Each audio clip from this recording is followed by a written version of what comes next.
No universo da cultura, o centro está em toda parte. Essa frase é de Miguel Reale, que foi reitor da USP, que neste ano está completando 90 anos. São 9 décadas de história e por isso o Estadão está aqui na cidade universitária, na capital paulista, para mostrar 9 locais icônicos da universidade que ajudam a contar um pouco da história da universidade e também mostrar a grandeza dela. Mas a gente não vai ficar só na cidade universitária, porque a USP tem outras unidades espalhadas na capital. E a gente não poderia começar esse roteiro em outro lugar que não na Torre do Relógio, que ao redor dela temos essa frase do reitor Miguel Reale.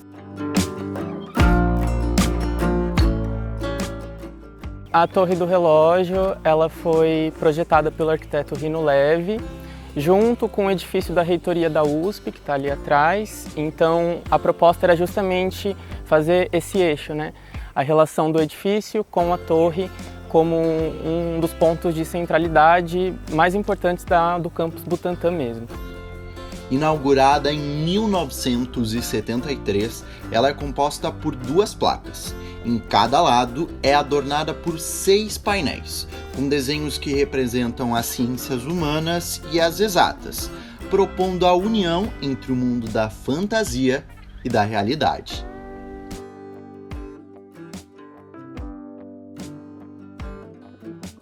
O propósito mesmo era realmente buscar mostrar como essas ciências podem se complementar e estar no mesmo lugar, juntas, na universidade, né? Tantas áreas de conhecimento, tantos campos diversos estando no mesmo lugar. E de um relógio vamos para outro, que fica bem pertinho deste primeiro, mas que usa a luz solar para informar as horas.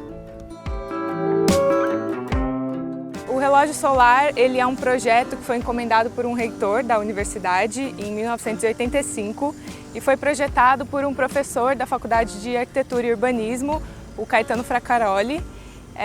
Ele tem esse formato trapezoidal e no chão de pedras portuguesas a gente tem a marcação dos horários do dia. Olha, a minha dica é, se você não quer se atrasar para a aula, é melhor não confiar muito nesse relógio. Não é que ele esteja errado, ele só está levemente diferente do horário de Brasília. Aqui, por exemplo, está marcando que são quase 9 horas, mas já passou de 9 horas no horário de Brasília. Então é melhor olhar no seu celular, relógio, para não se atrasar. Ele foi pensado para marcar as horas exatamente do meridiano onde ele está construído.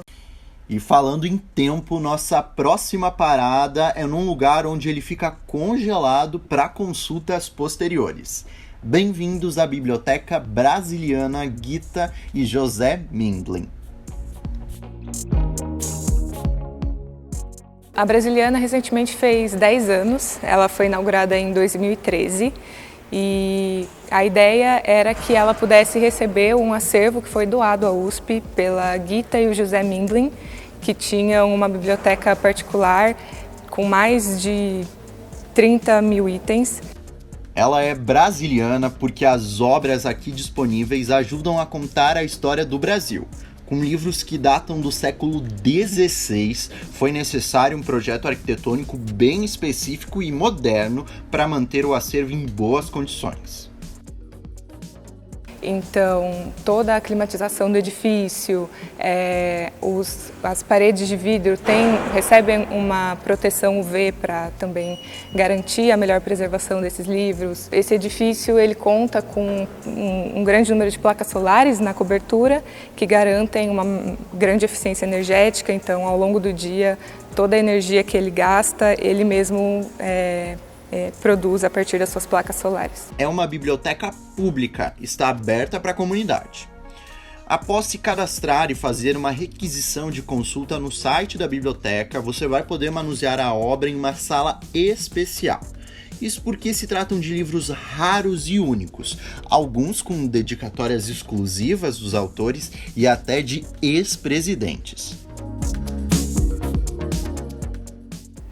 E, gente, olha isso daqui. Estamos em frente a um exemplar de 1954 de Viagem ao Brasil do Debré. Mas espera aí, 1954, na verdade, são aquarelas e desenhos que não foram reproduzidos na edição de Didot, que é de 1834. Então isso aqui além de raro, é único, imagens coloridas, é surreal o que a gente está vendo aqui.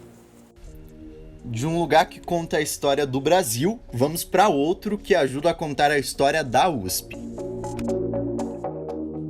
A gente está aqui na Faculdade de Filosofia, Letras e Ciências Humanas, a FEFELESH. Ela é muito importante para a USP porque foi a primeira unidade que a USP fundou junto com a fundação da universidade lá em 1934. Então, ela é considerada a alma mater da Universidade de São Paulo e a sua fundação, juntando essas áreas do conhecimento, esses cursos, também reforça esse ideal da universidade mesmo de promover essa integração. A FEFELESH ela teve diversas sedes no centro de São Paulo. Todas as unidades da USP, com exceção da de Piracicaba, se localizavam lá, quando na fundação. E depois ela passa a ter uma sede própria, mais expressiva, que é o Centro Maria Antônia. É um lugar muito importante, é um lugar de memória simbólico da cidade, não só da universidade. E após os acontecimentos da Batalha da Maria Antônia, na ditadura, a Maria Antônia foi fechada e então transferiu-se a USP para o campus Butantã. E o edifício ele foi pensado de uma maneira em que a gente não sabe direito aonde ele começa, nem aonde ele termina. Ele está aberto de um lado, está aberto do outro, e isso chama para a união, para utilizar esse espaço público, traz essa ideia de encontro, um local de encontro. E esse vão ele é muito importante, assim, ele é muito simbólico, foi apropriado na história da universidade repetidamente, assim, e foi palco de assembleias estudantis, manifestações políticas muito importantes assim na história da universidade. Aqui, historicamente, é a sede das assembleias, do Diretório Central dos Estudantes, e teve assembleias muito históricas, assim, ainda durante a ditadura, que ocorreram aqui e foram muito importantes mesmo para o curso da história.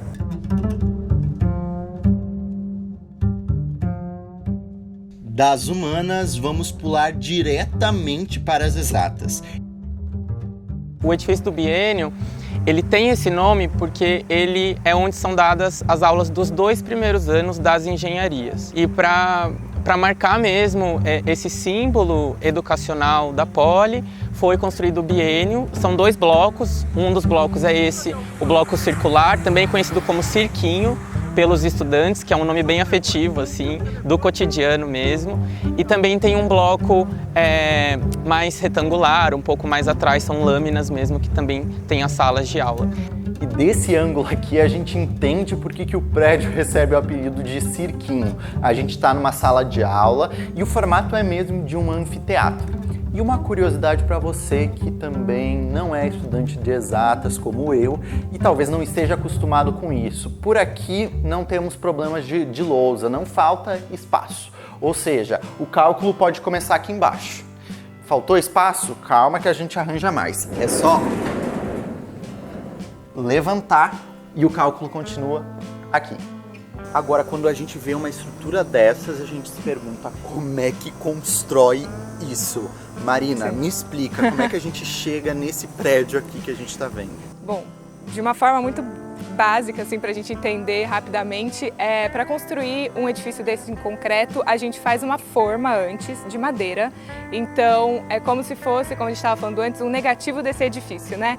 Então, da mesma forma que quando a gente vai fazer um bolo, a gente coloca numa forma, para fazer esse edifício de concreto, a gente constrói uma forma de madeira onde o concreto vai ser despejado. E para a gente conseguir esse vão enorme, que o ponto de apoio desse edifício é apenas esse central, né? A gente não tem nenhum pilar aqui na borda. Então, para ele parar com esse grande vão, no meio desse concreto se colocam cabos de aço, que é o que a gente chama do concreto protendido. Esses cabos de aço vão ser tracionados, então depois que eles são colocados na massa do concreto, vem uma máquina e puxa, traciona esses cabos de aço para garantir uma maior rigidez e estabilidade dessa construção. Chegamos no próximo ponto do nosso roteiro e a pergunta que fica é: caiu um meteoro na frente da Faculdade de Arquitetura da USP? Mas não é bem assim, gente. Isso aqui foi pensado e a gente já vai te explicar para o quê. Essa história é muito engraçada, as pessoas sempre perguntam quando vêm aqui na FAO a primeira vez o que é isso aqui, o que aconteceu. E, na verdade, aqui a gente está no Laguinho, comumente conhecido como Laguinho.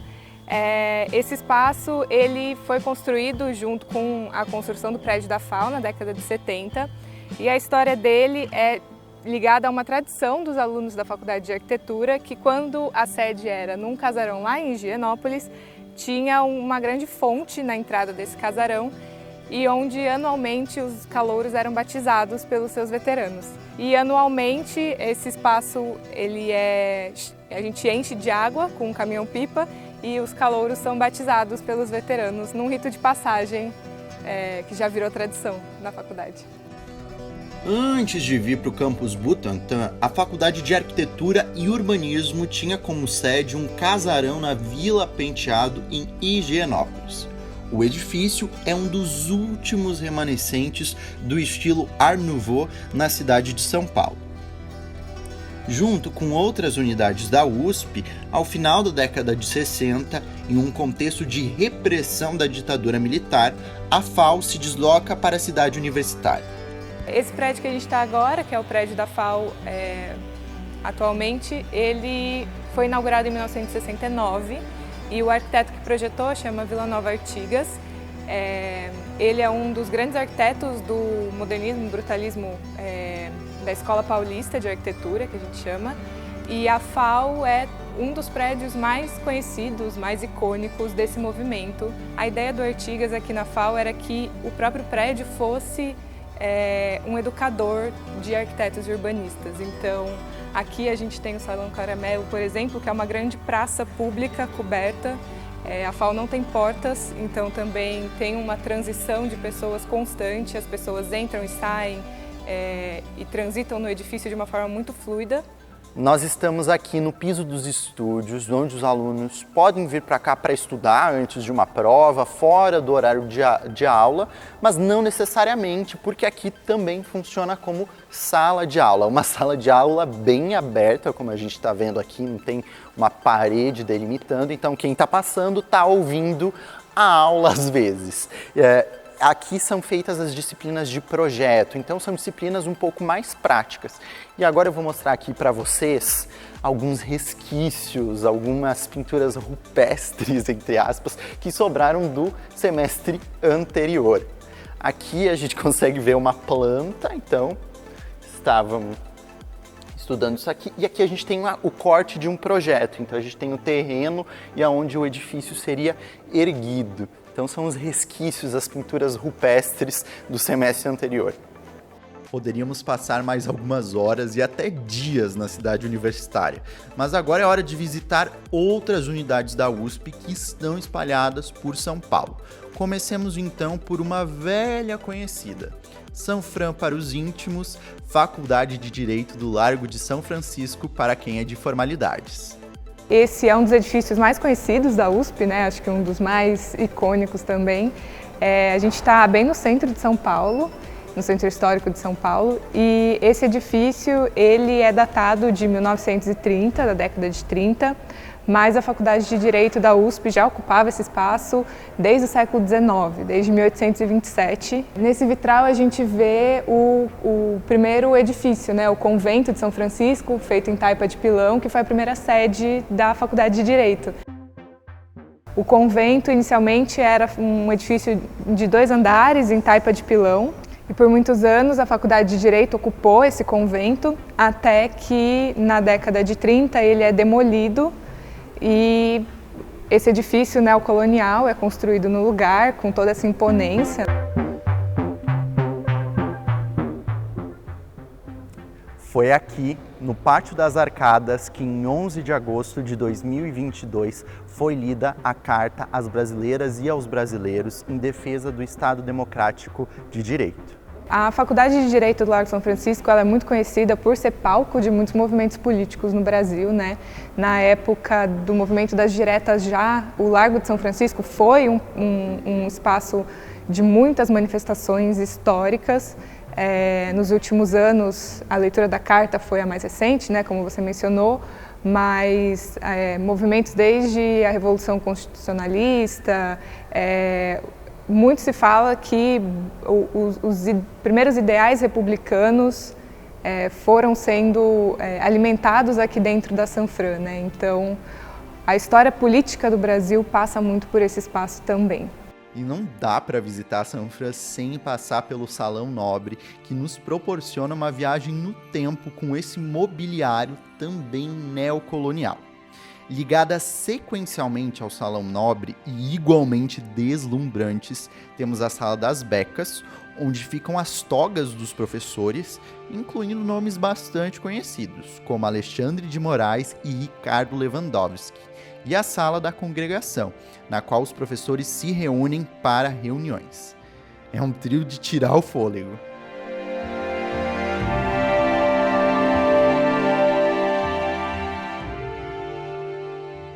Não há dúvidas que os locais que visitamos até agora compõem um verdadeiro museu a céu aberto. Mas o tour não ficaria completo se não visitássemos um museu propriamente dito. E a nossa escolha não poderia ser outra que não o Museu Paulista, o nosso querido Museu do Ipiranga. O que é interessante sobre esse espaço aqui é que ele foi concebido como um monumento desde o início. Então, muita gente costuma pensar que era uma casa, que pessoas moravam aqui, mas não. Ele foi pensado logo após a independência do Brasil para marcar mesmo esse período da história. Então, já em 1823, logo após o grito da independência, né, já é iniciada as negociações para construir um monumento. O sítio aqui do Ipiranga é escolhido, né, por ser realmente um símbolo da independência mesmo. Então, o museu é inaugurado somente em 1895. Então, ele tem uma inspiração no eixo monumental do Louvre, em Paris. Então, a gente tem o museu, que é onde a gente está, e à frente um parque com um monumento também lá ao final e o Riacho do Ipiranga no fim. Então, ele foi todo pensado para contar a história da independência, a história do Brasil, a partir da sua arquitetura também. Após um laudo indicar o risco de queda de forros, o museu fechou as portas às pressas em 2013 e só reabriu cerca de 10 anos depois, em 7 de setembro de 2022, marcando a comemoração do bicentenário da independência. O restauro, que permitiu a reabertura, focou na manutenção das características originais, mas o passeio não é o mesmo. Além da modernização, que trouxe mais acessibilidade e sustentabilidade, o museu ganhou novas áreas, como um novo piso no subsolo, com uma bela janela panorâmica e um mirante no topo, que não pudemos visitar devido à chuva que caía. E agora a gente está no Salão Nobre do Museu do Ipiranga, que é considerado um dos ambientes mais importantes. E a sensação é de estar num livro de história aberto. E por isso eu queria perguntar para o Rodrigo. Rodrigo, vamos falar um pouquinho das obras que compõem esse museu? Com certeza. Esse é um museu muito interessante porque ele é especializado em história e cultura material. Então, os acervos, que são muito ricos e também tombados, né, protegidos pelos órgãos de patrimônio, eles são estudados e investigados a partir da história que eles podem contar. Então, a gente tem objetos como os que a gente está vendo aqui no Salão Nobre, como a pintura Independência ou Morte do Pedro Américo, que conta essa visão idealizada da independência do Brasil, né, que representa também uma época em que isso estava sendo construído na nação. Mas também tem uma exposição sobre objetos de trabalho, sobre cotidiano, sobre domesticidade, então objetos de casa, de cozinha, e a gente vai olhando a exposição, conhecendo esses objetos e entendendo que cada um deles pode contar sobre a história, né? Os nossos próprios objetos contam histórias. E a gente está numa parte do museu que chama realmente para pensar e para interagir também com essa estrutura, com uma pergunta muito legal. O que você doaria para o museu? E aí as pessoas escrevem aqui, a gente tem papelzinho, lápis, e colocam ali na parede. E tem alguns recados que são muito interessantes. Por exemplo, aqui alguém doaria o cabelo branco e a conta no Free Fire, mas só em 2099, então vai demorar um pouquinho para chegar no museu. E aqui a gente tem outro recadinho que é muito legal. Eu doaria a minha irmã e o meu cachorro, para que ela não ficasse sozinha. Muito legal, né, gente? Bacana ver essa interação pessoas-museu.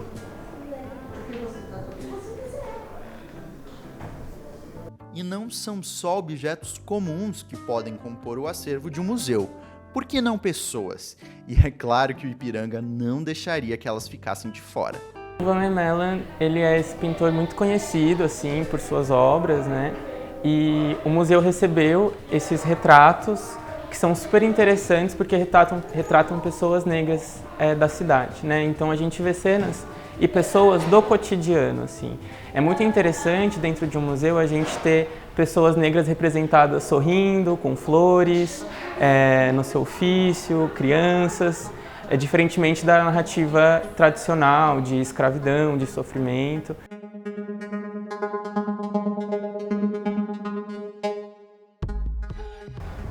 E para finalizarmos o nosso roteiro, a gente veio visitar o local onde Marina e Rodrigo, que nos acompanharam durante todo esse tour, trabalham. Eles são estagiários do CPC da USP e essa visita aqui, esse ponto quase bônus do nosso roteiro, ele não é por acaso. É para te contar que você também pode fazer um passeio bem semelhante a esse daqui. Nós estamos aqui na casa de Dona Yaya, que é localizada no bairro do Bexiga, na região central de São Paulo, e ela abriga atualmente o Centro de Preservação Cultural da USP. Mas a casa ela tem uma história muito mais anterior, assim, era uma chácara e em 1902 ela foi ampliada e ficou um pouco mais próxima da casa que a gente conhece hoje, mas passou por modificações maiores ainda, como a construção do solário, quando recebeu a sua moradora mais ilustre, a Dona Yaya. Ela era herdeira de uma família com muitos bens do estado de São Paulo, se tornou órfã muito cedo em sua vida e era herdeira de todos esses bens. Ela foi diagnosticada com transtornos mentais em uma época em que isso não dizia muita coisa, né? Não era uma definição muito clara. E ela foi interditada pelo Estado e morou aqui na casa, reclusa, recebendo um tratamento específico para ela. Então essa casa tornou-se um sanatório particular, passou por diversas alterações em sua arquitetura, em suas janelas, foi dividida internamente para o cuidado da Dona Yaya, o que era uma exceção naquela época, um cuidado feito dessa forma, né? E aí a casa ela foi restaurada nos anos 90, depois da morte de Dona Yaya, que morou aqui até os anos 60, e direcionou então seus bens à USP por não ter deixado herdeiros. E agora a gente está entrando na Sala Verde, que é um espaço que mostra todas as temporalidades desta casa. A gente tem ali na parte de cima, por exemplo, os tijolos à vista de quando esse espaço era, na verdade, um chalé, e as paredes verdes mostram o fim da casa, que foi quando ela se tornou uma casa de elite. E o projeto de restauro quis e fez intencionalmente deixar essas camadas expostas para que a gente pudesse entender essa casa e relacioná-la com os vários tempos que ela viveu. Esse é um ponto quase bônus porque ele não termina em si mesmo. Ele pode ser a porta para conhecer os pontos que visitamos neste tour e tantos outros que compõem a USP. E o melhor de tudo, é de graça. A gente desenvolve diversas ações de cultura e extensão universitária e uma delas é o projeto Roteiros do Patrimônio da USP. A gente oferece roteiros no centro de São Paulo, no campus Butantã e tem um especificamente na cidade de São Carlos, no campus de São Carlos. Se você não gosta de caminhar, a própria casa de Dona Yaya oferece oficinas, exposições e eventos culturais. Para saber como participar e conferir a programação completa, é só acessar www.usp.br/cpc.